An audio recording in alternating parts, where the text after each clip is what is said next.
I just feel like I've been around the block, ripping up fantasy stock, working around the clock. Look at the view from the top. Researching rookies a lot? No, I just be listening to pods. Yeah, one in particular, I'm just a messenger. Let me just pass on the rock. Browning, brunning, pruning, pronouncing ain't what he's doing. What he's doing is not losing, but infusing you with new things. And there's Dennis the Bennett, yeah. The man is a menace, yeah. Building a dynasty, some of the finest things. Promise you, you won't regret it. Sly as a fox, cultured in pop. Give him his props. Here is a thought, here is a box, and you cannot compare them at all. So don't even try. Careful with the news, but when you use a take, I take up Tony Fire. I mean Dyer, because anyone else is a huge mistake. Whoa, fantasy round table, fantasy round table, yeah. Fantasy round table, come take a look at the crown, baby. Hey, fantasy round table, fantasy round table, woo. Fantasy round table, come take a look at the crown, baby. Go. Hello and welcome to another episode of the Fantasy Football Roundtable Podcast. Hope you guys are having a great Tuesday. We are back continuing our previews. We are all the way up to the AFC South, and we will be going over the Texans and the Jaguars today. But Dennis, it dropped from being like 100 degrees on Friday when we were last together to rainstorms passed through. And when I got home today, it was 68. Isn't that just beautiful when that happens? It did make me happier.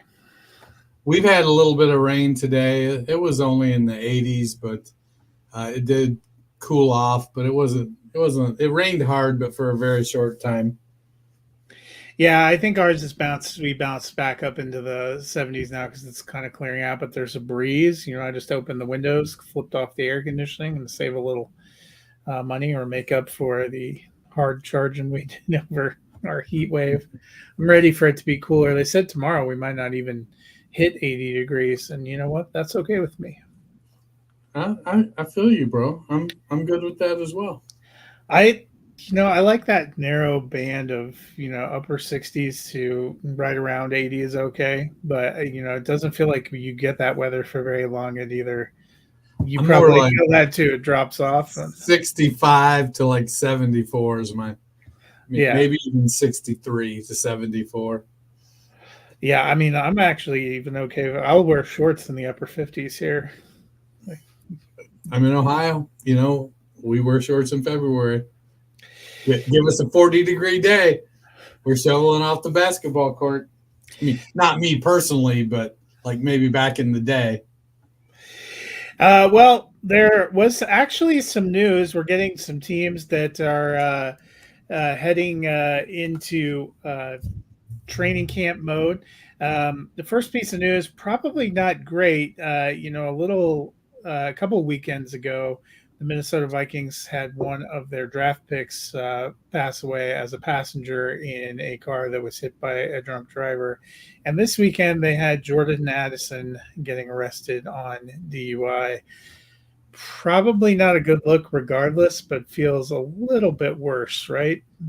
Coming so close. Yeah, the optics aren't great. I don't know that you can necessarily, as a team or a league, penalize him more because of what happened to his teammate.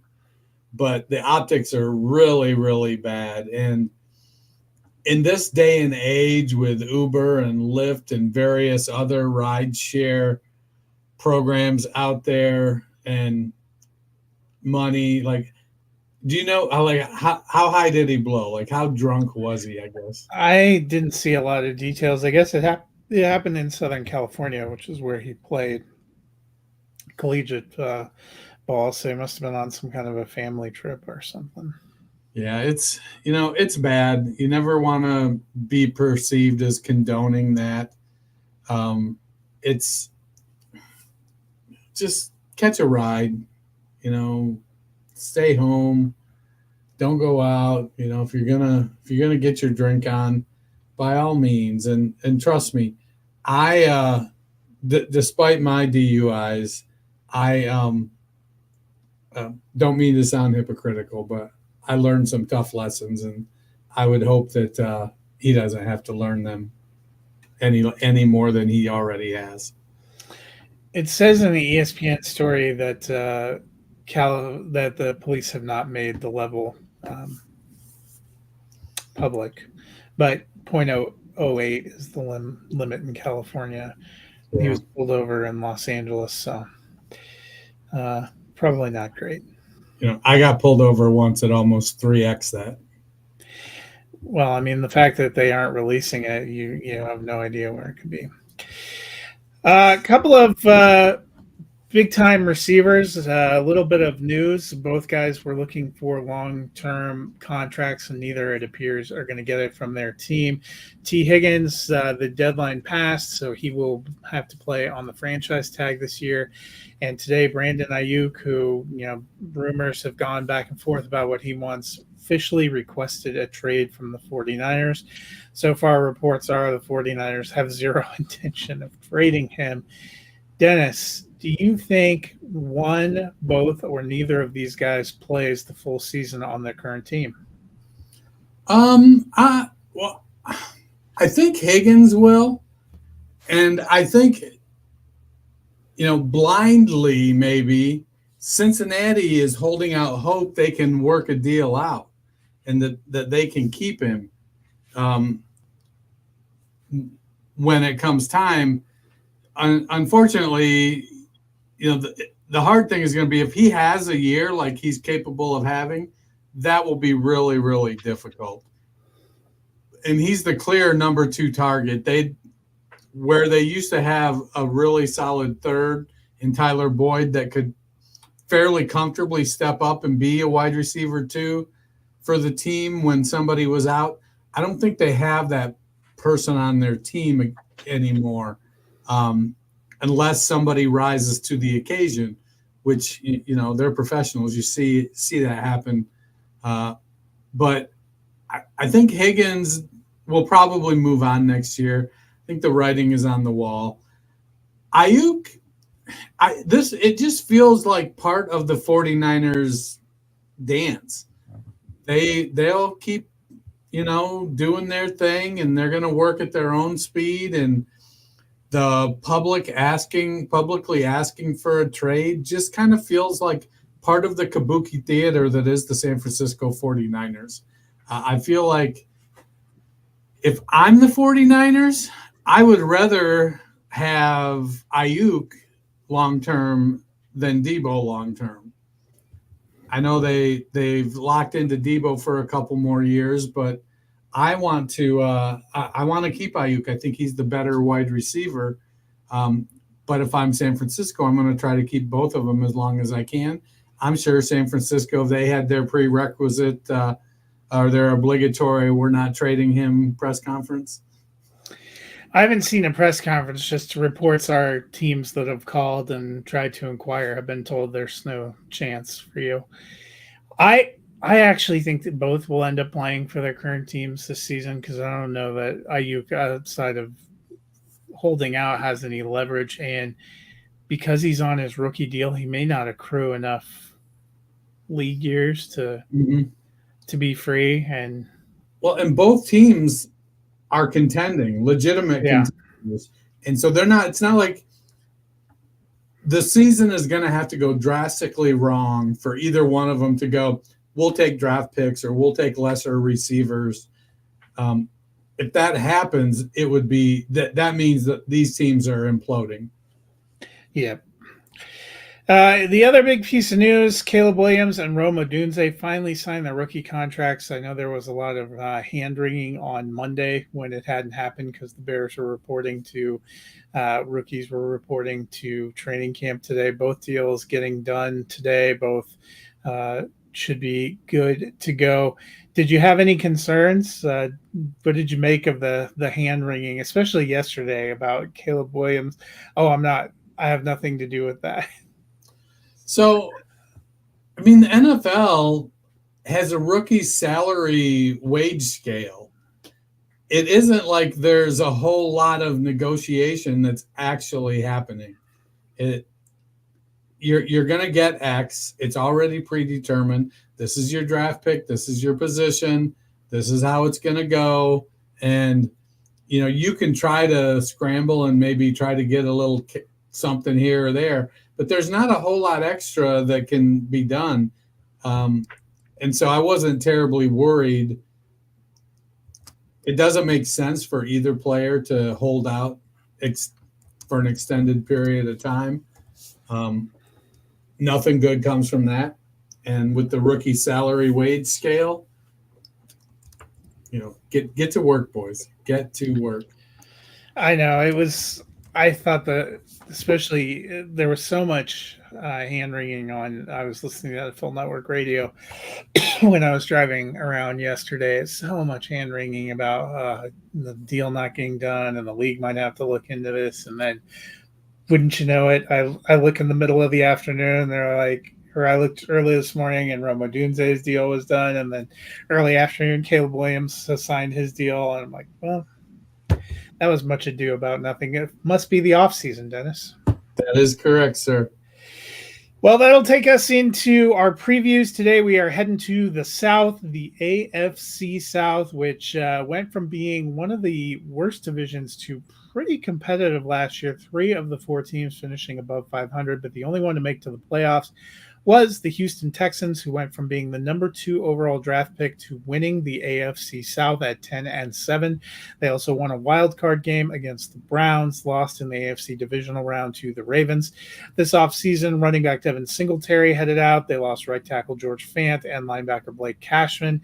Among their additions, they brought in running back Joe Mixon from the Cincinnati Bengals. They traded for wide receiver Stephon Diggs from the Bills. They added defensive end Mario Edwards and cornerback Jeff Okudah. In the draft, they got a corner in Kamari Lassiter. They got a tackle in Blake Fisher. And later round, they got another tight end in Cade Stover. They did re-sign Dalton Schultz this offseason as well. Last year, rookie C.J. Stroud finished as QB 11, won the Offensive Rookie of the Year. In the backfield, Devin Singletary was running back 32, but Joe Mixon was running back 6 for Cincinnati. Nico Collins finished as wide receiver 12. Tank Dell in his rookie year, wide receiver 39. A little deceptive. He got injured in November, broke his leg, and missed the rest of the year. Stephon Diggs was wide receiver 9 for the Bills. Dalton Schultz finished as tight end 10. Dennis, this team went from 2 years ago, or even going into the season last year, looking like they were thin everywhere, to a seeming embarrassment of riches at running back, wide receiver, and tight end. What are you expecting in fantasy? So they drafted Juice Scruggs last year in the 2nd round to take over their center position. And he immediately got injured. Not immediately, but he got injured, missed time this season. But he was a high draft pick. Laramie Tunsil at left tackle's got a lot in the tank. Titus Howard at right tackle. He had an injury-plagued year last year. They've invested in their offensive line. They built the team from the inside out on the offensive side of the ball. And then they went and got C.J. Stroud. They had Nico Collins in the fold. They drafted Tank Dell. They had some guys that we thought might be just good enough, in Noah Brown and John Mechie and Robert Woods. But then Nico Collins and Tank Dell basically had these great big breakouts. And then when they were down, Noah Brown had like 2 or 3 just blow-up games. It was crazy. C.J. Stroud, he went from being helmet scouted that, he's not going to do well because he's from Ohio State quarterback, to being a top 4 or 5 quarterback in fantasy drafts. He's young. He's got a good arm. He gets the game. He's paired with a good offensive coordinator that, much like Ben Johnson in Detroit, had his name bandied about as a potential head coach candidate and said, no, I'm going to stay where I'm at. If I'm C.J. Stroud, I'm hoping he stays for another season or 2 after this. But Houston, really, they're playing hard for DeMeco Ryans. They showed out really well. It feels like this feels like a team that is going to improve in ways you don't see this year. They might not win more games than they did last year. Heck, they may even miss the playoffs. I don't think so. I think, but there's a chance that they, and I said it about the Giants a couple years ago. They were a year ahead of schedule in how fast they improved. And if they can get it together, if Will Anderson continues his development, if Kamari Lassiter steps up and really secures the right side cornerback there, Jalen Petrie is a really good safety, at least for IDP. And Derek Stingley is going into his third year. He was a first-round pick at cornerback. So they have players on both sides of the ball, and they have fantasy assets. The one I'm most worried about, to be honest, is Stephon Diggs. Last year, in the last 8 or 9 games, he was like wide receiver 44 in Buffalo. It was, if you rostered him and he was your number one and you were relying on him to help carry your team, you probably might not have made the playoffs last year. It was tough after their bye week. And then he lands here in Houston where Tank Dell and Nico Collins already have chemistry with C.J. Stroud. Is C.J. Stroud going to start to force the ball to him to keep him happy? We've seen Diggs pout his way out of 2 situations. They already restructured his contract, giving him more money this year because they had the space. So if they want to get rid of him after this year, they can pretty easily. So I don't know. I'm excited about Houston.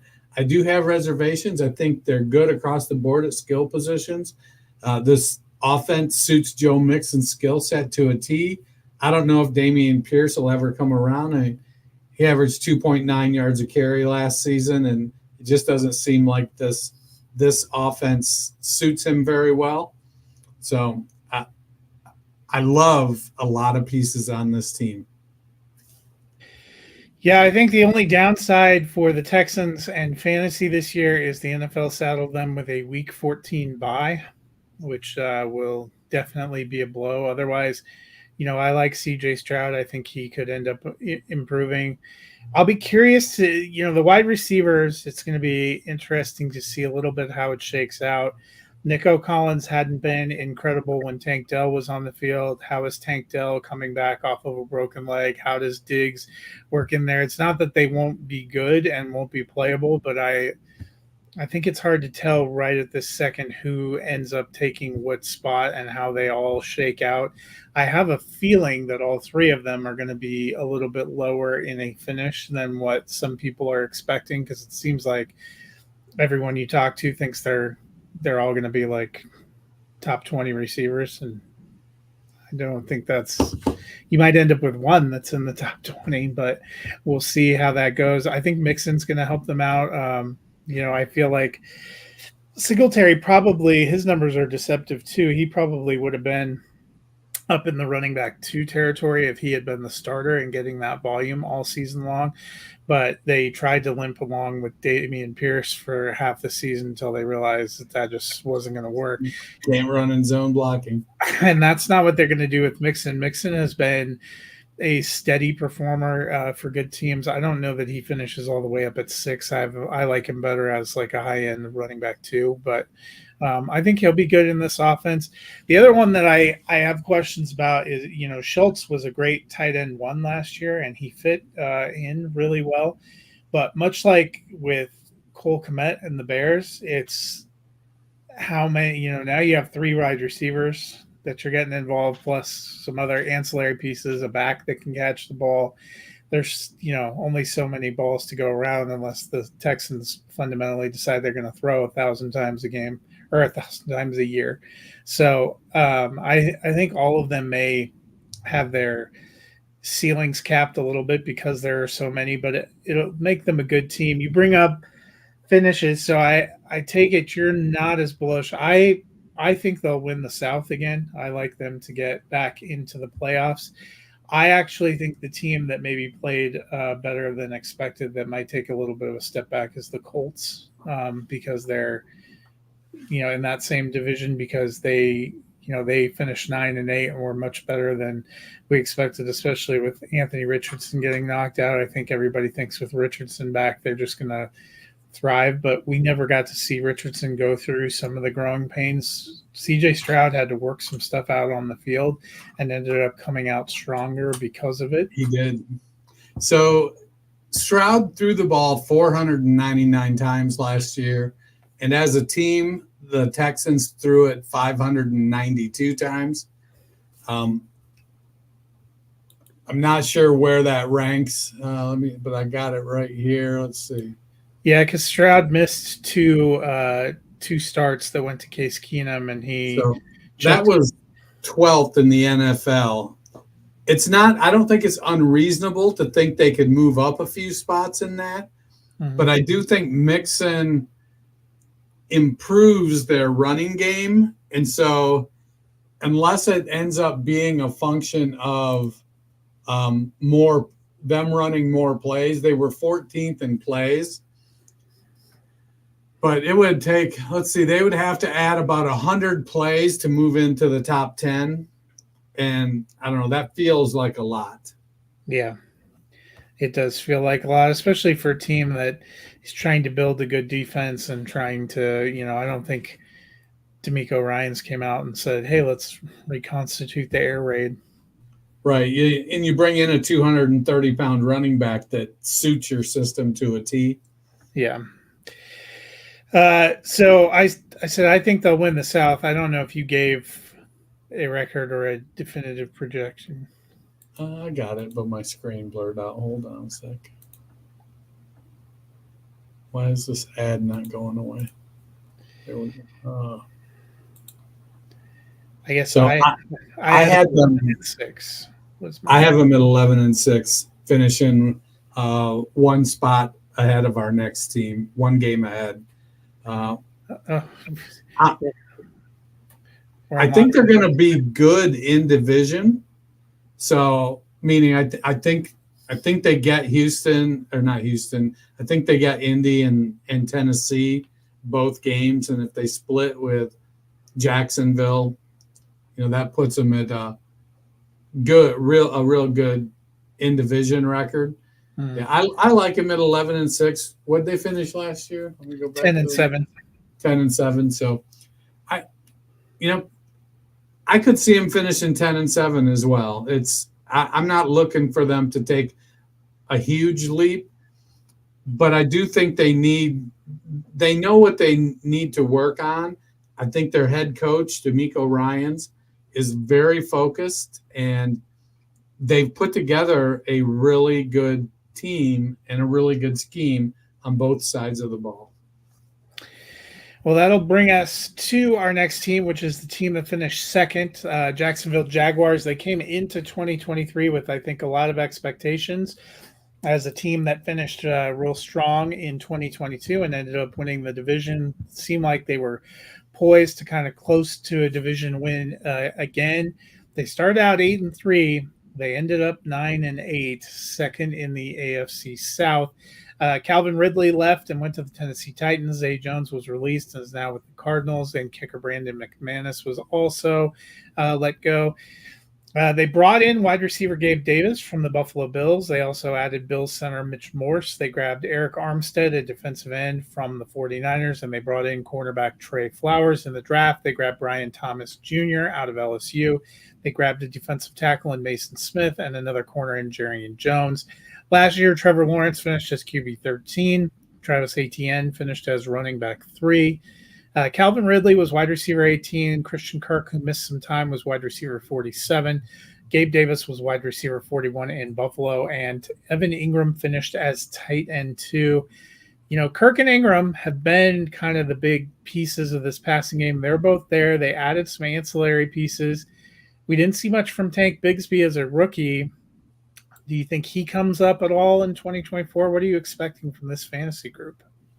So Lawrence is just – are we finally going to admit that he's just not an elite fantasy performer yet?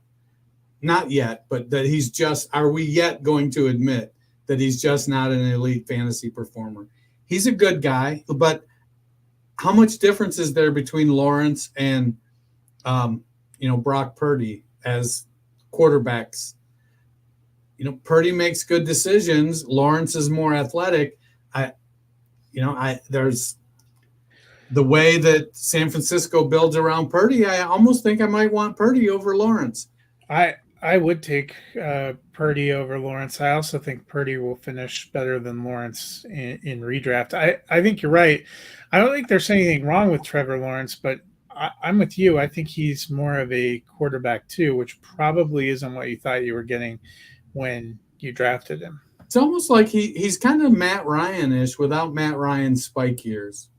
So yeah, I mean, I feel like Ryan had more of a upside, maybe they'll get there, but Jacksonville threw the ball 620 times last year. They weren't lacking for passing. I still don't understand what they're doing with their wide receivers.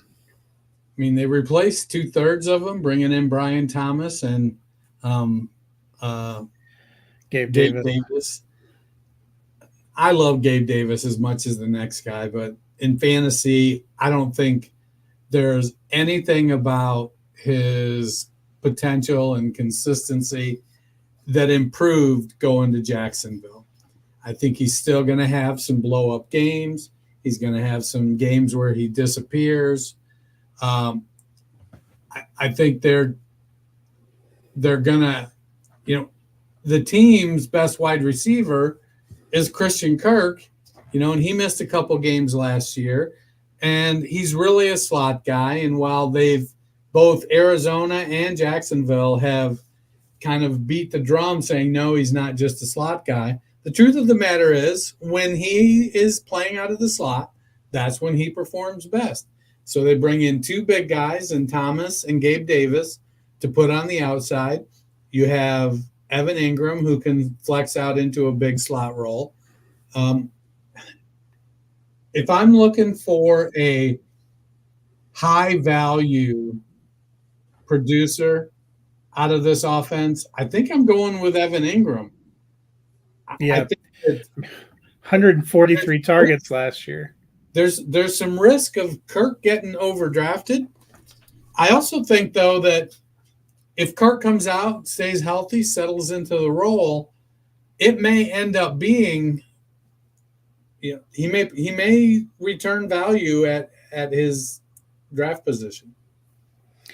Yeah, and I think the big unknown is Brian Thomas and how quickly he adjusts and what we see out of him. I feel like at this point, Gabe Davis is what he is. If you could get a finish in the 40s, that would probably be the best. In some weeks, that's going to be a finish in the 10s, and some weeks that's going to be a finish in the 70s. And Kirk is the most consistent, but last year I think he started getting overdrafted after a quieter 2023. He might become more of a value because Calvin Ridley saw 136 targets last year. That's going to get doled out. Christian Kirk missed 5 games. He didn't just miss like a couple. He missed 5. He only played in 12. And I think he really only played on 11 and a half because I think he came out early in one of those. 85 targets. I would expect he can go up over 100 again. Evan Ingram, though, led the team in targets with 143 and had 114 receptions. I really don't see any reason for them to go away from him. You had 73 targets for ATN. I think he looks really good. Those are probably the two guys I'm banking on the most for top 12 finishes at their respective positions. It's hard to know what to make of Tank Bigsby. The redemption narrative this offseason was that ATN is going, into a contract year. They won't pick up the 5th-year option, so they kind of redshirted Bigsby. So this year he can take a big piece of the workload and then replace ATN. Well, they picked up his 5th-year option, and it looks like they're on track to try to sign him to a long-term deal. Meanwhile, Tank Bigsby, what averaged, I went to go look, 2.9 yards per carry on 50 carries. That's Dameon Pierce territory. Well, I mean, Dearness Johnson on 41 carries almost had the same production. Pierce had a few more yards and had 2 touchdowns. Bigsby had 2 touchdowns that Johnson didn't. But, I mean, Johnson was a better pass catcher. Only 4 targets, 1 reception for 6 yards. I'm not betting on Bigsby.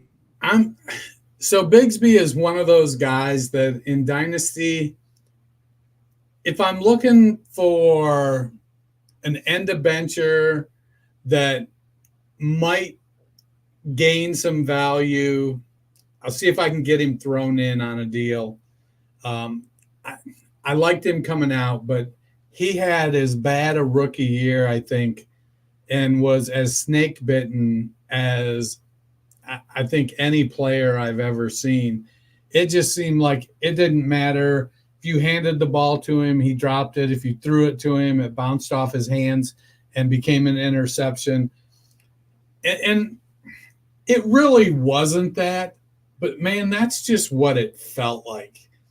And Bigsby's got some pop. He's got decent size. And then we start to hear at the beginning of the offseason, oh, he looks really good. And then you start to hear reports, not really. And so it'll be interesting to see. I don't think the way preseason is structured now, your starters don't play much at all. It'll be interesting to see how much they play Bigsby, to see can they get him on track to start the year, to feel comfortable with him as a backup. I don't think as a backup he provides any value. I'm not getting him for a handcuff. If I'm picking up Bigsby anywhere, it is solely as a stash and see if anything happens. I probably don't want him any higher than my running back 7 or 8, and that may be too high based on what he did last year. But I don't think Ernest Johnson is going to provide any fantasy value either, and I think Bigsby has the potential to be around a little longer. Yeah, I mean, I definitely get rostering him. I just don't know that I have any hopes of production this year. Somebody's got to be in that last spot, right? Somebody's got to be, and if you are in a league where you can taxi squad guys for a couple of years, I would leave them on a taxi squad, because if ATN gets injured, and you can always bring him up and put him out there. Otherwise, you can carry him, see how things go, because I don't know when you're going to feel confident starting him, barring an injury.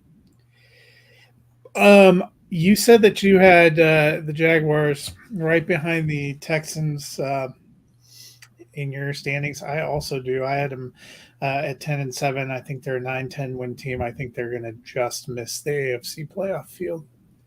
Yeah, I actually have them as the 7th playoff team in my quick and dirty 1-loss rankings. It's more one of those situations that somebody's going to be the 7th best team in the AFC, or the 8th. Or the 8th or 9th. Yeah, and so I have them with a 3-3 record in division. There are a lot of retread coaches in the NFL that are, we've had some high hopes for, that have come back and just haven't been great. Frank Reich fell flat on his face. Peterson hasn't done great things. Sean Payton has struggled. It's one of these things where, we're seeing a lot of young guys, the Slowicks and the Ben Johnsons, and a lot of coordinators that are not looking to rush up the ranks to the head coach position. I think part of it is they're going, man, I'm 30 years old or I'm 35 years old.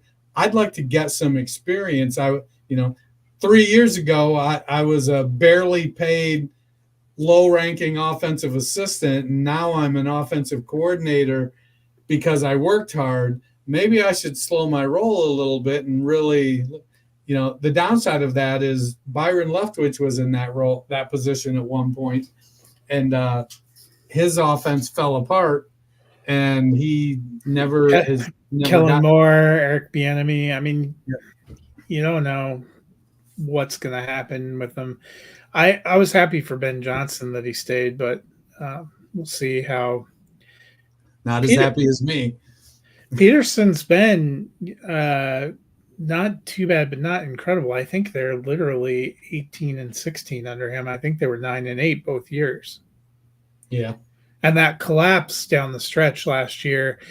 They also, if you read a lot of NFL analysis that isn't specific to fantasy, the questions about Jacksonville are not on the offense. They're how good that defense is. And it seemed like their defense struggled a lot last year. So I think that's going to be questions to see how far they go. And I just think the AFC is still top heavy. You have a great division top to bottom in the AFC North. I think you have 3 teams in the East that are good.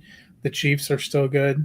And you have 2 or 3 teams even in the South, and there's only so many wins to go around. That's why when I was doing my first pass, I have 11 being what it takes to get in the AFC, which seems ridiculous, but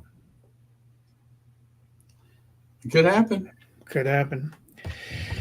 Well, that'll do it for us today. We will be back on Friday. We will be looking at the Indianapolis Colts and the Tennessee Titans, a couple more second-year quarterbacks that are trying to prove their mettle in 2024. We also have a guest, another member of our league, good old Colts, who is, as you might guess, a Colts fan. So that'll be a little bit of fun.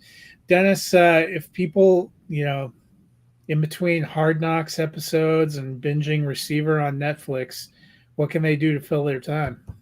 Well, it's the time of year. You got to mow your yard, weed your garden, do a little landscaping. You pop them earbuds in, you go to your favorite podcast platform, and you search the Fantasy Football Roundtable. Hit that like, that subscribe button, leave us a rating and a review, and listen away. Before you know it, your outdoor chores will be done. It's the way to do it. Well, that'll do it for us today. Enjoy the rest of your week. We'll see you on Friday.